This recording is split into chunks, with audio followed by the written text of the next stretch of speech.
Alright guys, what is going on? It's the first episode of the Throwback Raws to the beginning of the PG era.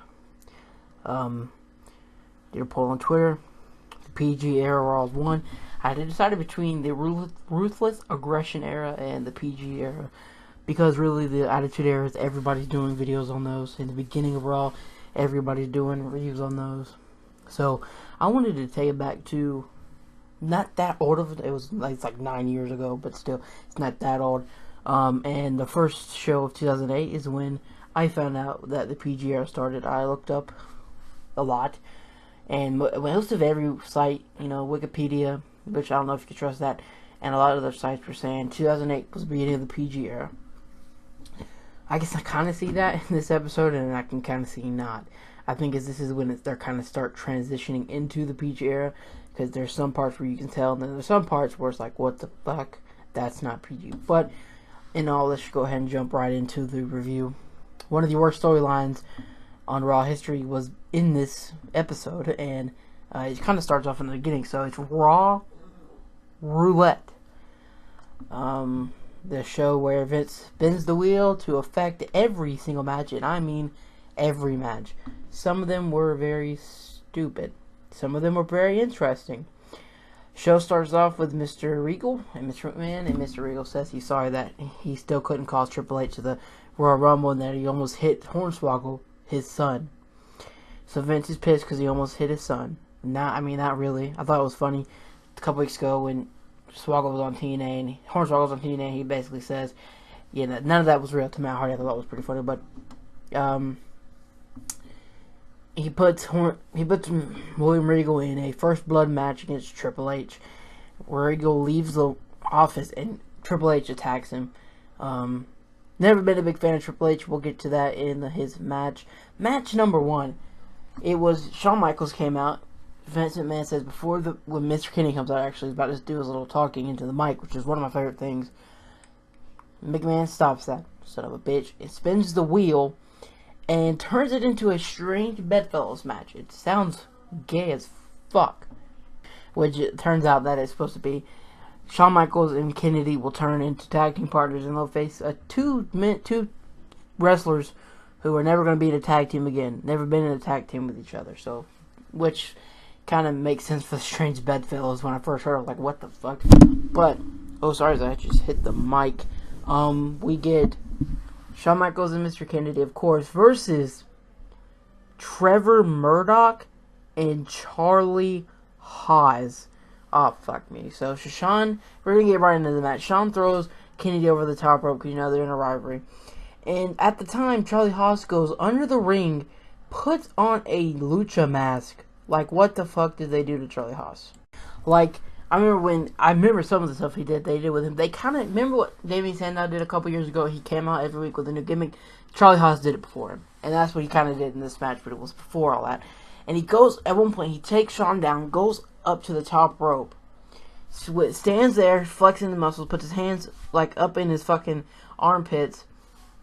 Looks like he's just going to jump and hit a elbow drop. No, he literally jumps right to standing position on his feet. Then falls to an elbow. Like, what the fuck you doing, bro? But, you know what? That was just kind of done. So, Mr. Kennedy tags himself in after Shawn super kicks Murdoch off the ring apron, takes Charlie Haas down with an elbow drop, going for another, looks like to be a super kick. And Kennedy tags him in, let Shawn Michaels hit the super kick. Shawn Michaels turns around, Mr. Kennedy hits him with the mic check and pins Trevor Murdoch and wins the match. To be honest, it was not that bad. I just don't like the match because of fucking Charlie Haas. What they did to this dude. And why I say that is because 1.5, maybe 1 year earlier than this, they had Charlie Haas and Shelton Benjamin as the world's greatest tag team, and I was a huge fan of that. The Team Angle. What they did with those two guys, they were good. They split them up, and Shelton Benjamin was pretty good after that. Charlie Haas never did anything, and I was kind of always pissed about that. I wish they would just stuck them as a tag team for a little bit longer. And then now we go to match 2, a trading places match. Why? The opponent, each wrestler has to dress up as their opponent. So here comes Carlito, dressed as fucking Hardcore Holly, and he is versus Hardcore Holly, obviously dressed as Carlito. Holly wins with the Alabama Slam, and honestly, the crowd didn't give a fuck, and neither did I. The only thing they cheered for was the chops, which anybody does that. I don't care if the crowd's dead or not. You hit a chop, you're gonna hear woo. Holly used the apple, which I don't know. This match was very fucking cheesy. That's the PG aspect coming into play right there. And now we go to 2008 Diva Matches. So Maria spins the wheel and gets a submissions match. McMahon tells her, close her eyes, dream about you and Santino on a vacation somewhere. Vince McMahon, smiling, big cheesy ass smile, turns it around to a lingerie pillow fight. And says, well, there can't be no strange objects in the pillows. She goes, not me, sir, they're all natural. Vince is like, oh yeah, ain't they? That fucking little bitch. Oh my god, he was a fucking pervert back then. Pretty damn funny though. But, oh my god. Imagine them trying to get away with that now. There would be fucking protests outside of the fucking Connecticut offices. They would not be able to do a damn thing. So now we go to Vince and Swoggle. Swoggle spins the wheel, and the audio was really messed up. They had said at the bottom, this is at it, like, playing in its original form. Something sorry about the inconvenience, some shit like that. Alright, so come back after the break. Well, we didn't get a commercials, thank God, because it's network, but still. They say that, basically, sorry for the problem with the audio, I guess, and that if Hornswoggle can find a partner and win his tag team match, they will be in the Royal Rumble. So then the next match up, Jillian Hall versus Maria versus Melina versus Mickie James, and at the time versus the returning Ashley. Nice to look at, but I didn't care. Ashley wins. Let's move on. That's just how the Divas were back in 2008. Like, I mean, they were a joke. They were just there to look good for the most part.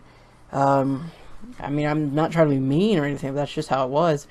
So the match 4, we finally get the first blood match between Triple H and William Regal. And if you can hear the fan in the background, sorry, it got a little bit hot.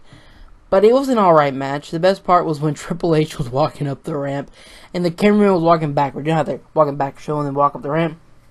This dude trips over something, and like he was trying to pull on Triple H. Triple H just kind of pushed him over. Oh, and then saw him push him back up. Oh, that was fucking funny. Oh my gosh, but Triple H does win. Not a lot of weapons. They threw each other into like the fucking stairs and shit. Really used their fists. It was more like a brawl. Wasn't a fan of that, but of course, since William Regal's in the match, I didn't think they were going to use weapons, and that's exactly what happened.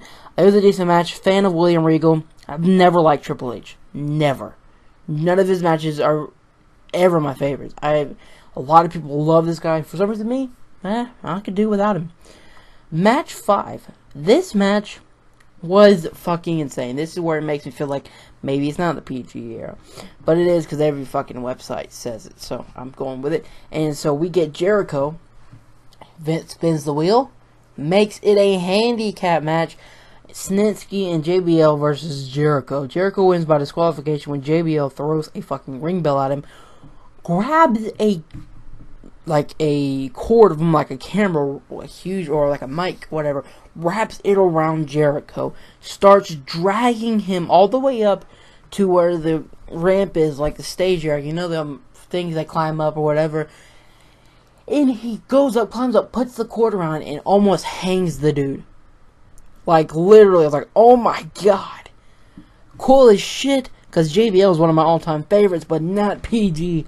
And I'm glad.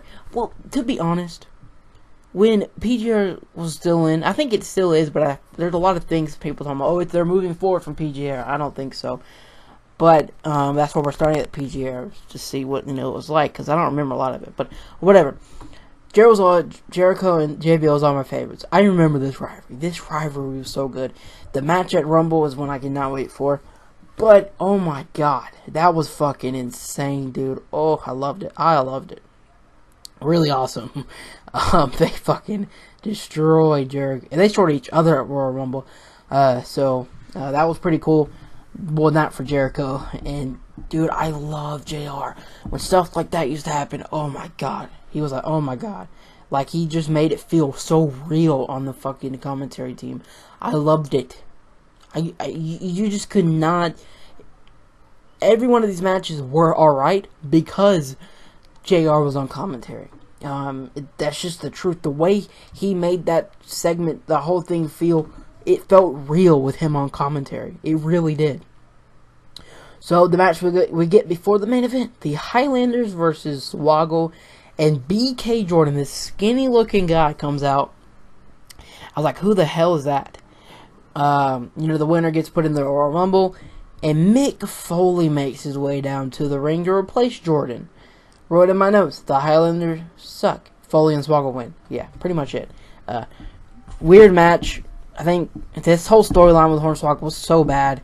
I've always been following Hornswoggle's stuff. His stuff with Finley was probably the best stuff he's done. Besides the 3-man B stuff, that was always pretty entertaining. But this stuff with Mitch McMahon was not good for me. So the main event, Jeff Hardy and Umaga. Great match. Jeff Hardy versus Umaga in a cage match for the IC title. Like as I just said, and I said it again in my notes, great match. They always had good matches. Let's be honest. That Falls Count Anywhere match where Hardy fucking put that dude in a dumpster, jumps off the fucking big ass advertising sign, that was pretty cool. And Hardy at the time was over as fuck. He was about the same level of star as fucking John Cena, but I don't think the WWE saw him as that. Honestly, it took them a couple years to even give him the title when he should have had it. But he was against Randy Orton, so I understand why they didn't. But they could have done it. They could have put the title on him. Randy Orton comes out though to support Umaga because Hardy and Umaga at the Royal Rumble. So he comes out to try to distract Hardy. Orton starts throwing fucking chairs into Umaga. Umaga throws one at Jeff. Jeff still kicks out. And this is another part in my notes where I just put, I love Jim Ross on commentary. It's true. Oh my god. You've got to stop it. No! Because he was just launching him into the fucking steel cage. I ain't got a good impression of JR, but still, dude, you understand what I'm talking about. Hardy hits a DDT later in the match on Umaga with a chair. Like, he has the chair sitting up, DDT right into it. So, Hardy tries to leave using the door, tries to escape through the door, or it just fucking comes up and slams the door right in Hardy's face. And he still kicks out, which the crowd went nuts. JR's like, Hardy will not die! Hardy will not die! I loved it. Later on became Matt Hardy's signature t-shirts where Matt Hardy will not die. But Hardy finally hits a twist of fate. Thinks he can escape. Randy Orton starts climbing up the cage with him on the other side. Hardy gets to the top, stands on the top, and the crowd goes crazy. And I'm like, oh, do it, just do it, Jeff. Jeff launches off, hits a Whisper in the Wind, whatever the hell that move was called. I don't remember. But Whisper in the Wind? Yeah, Whisper in the Wind, not Whisper to the Wind. And he wins after that, which I thought that was fucking epic. And yeah, I just put an OMG moment because that was pretty fucking cool. I really did enjoy that part of the show. That saved the show. Because other than that, it was pretty damn boring. Let's be honest. Not too great. This was the best match, obviously. It's a decent way to start off this series. Episode 1, we got a great main event. Interesting feud between Shawn Michaels and Mr. Kennedy. I love that. I think it's going to get good. Trading Places match, fucking dumb. The Divas match, not really interesting anymore. Well, back in this time, 2008, whatever, it was not interesting. The First Blood match was decent, They didn't use much weapons, which I wish they would, but, that's kind of the PG aspect of things, I guess you could say. Jericho, Snitsky, and JBL, that was fucking insane. He fucking choked the dude out. Oh my god, the main event was awesome. So one thing I have to say is I hope they don't get worse. I know WrestleMania season, they're going to pick up and they're going to be pretty damn good. So for the first month or so of these, or maybe 2 months, it's going to be great episodes. And then after that, I can see it slowly becoming shit.